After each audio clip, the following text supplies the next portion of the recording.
چین کے سرکاری میڈیا نے پیر کے روز بتایا کہ اب حکومت 3 سال سے کم عمر کے بچوں کے والدین کو سالانہ 3,600 یوان $500 کی سبسڈی فراہم کرے گی۔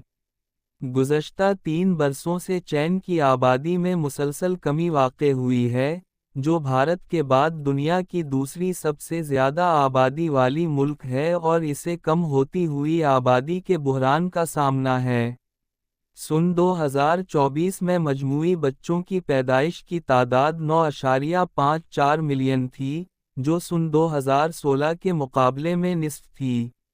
سن 2016 میں ہی چین نے اپنی ایک بچہ پیدا کرنے کی پالیسی کو ختم کیا تھا، جو 3 دہائیوں سے بھی زیادہ عرصے سے جاری تھی۔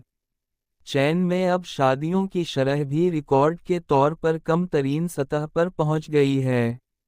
نوجوان جوڑے بچوں کی پرورش کے زیادہ اخراجات اور کیریئر کے خدشات کی وجہ سے بچے پیدا کرنے سے گریز کرتے ہیں۔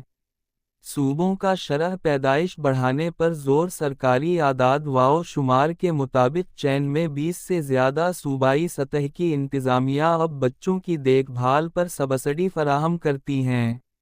مارچ میں شمالی چین علاقے میں منگولیا کے دارالحکومت ہوہوٹ نے خاندانوں کو مزید بچے پیدا کرنے کے لیے رقم فراہم کرنے کا آغاز کیا تھا۔ اس اسکیم کے تحت 3 یا زیادہ بچے والے والدین ہر نئے بچے کے لیے 1,00,000 یوان تک رقم حاصل کر سکتے ہیں۔ شمال مشرقی صوبے لیاؤننگ میں شین یانگ کے مقامی حکام اب تیسرا بچہ پیدا کرنے والے خاندانوں کو 500 یوان ماہانہ اس وقت تک دیتے ہیں، جب تک کہ بچہ 3 سال کا نہ ہو جائے۔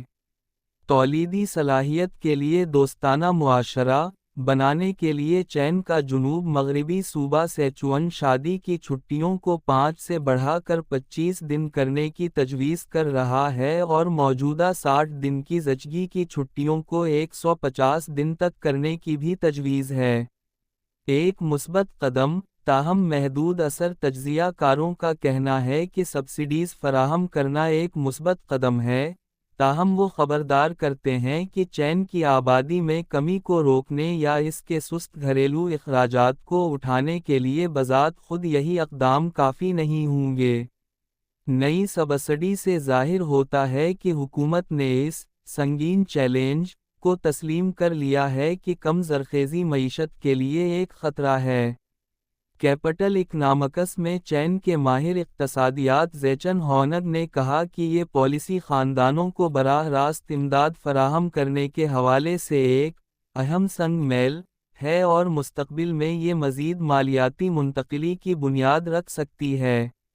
لیکن انہوں نے یہ بھی کہا کہ یہ رقم اتنی کم ہے کہ اس کے شرح پیدائش یا کھپت پر کم وقت کے دوران کوئی خاص اثر نہیں پڑے گا۔ بیجنگ سے تعلق رکھنے والے 9 سالہ بیٹے کی ماں وانگ زو نے خبر رساں ادارے AFP کو بتایا، جن نوجوان جوڑوں کی ابھی شادی ہوئی ہے اور ان کے ہاں بچہ پیدا ہوا ہے، ان کے لیے یہ حقیقت میں انہیں دوسرا بچہ پیدا کرنے پر غور کرنے کی ترغیب دے سکتا ہے۔ لیکن انہوں نے یہ بھی کہا کہ یہ نئے اقدامات خود انہیں دوسرا بچہ پیدا کرنے پر راضی کرنے کے لیے کافی نہیں ہیں۔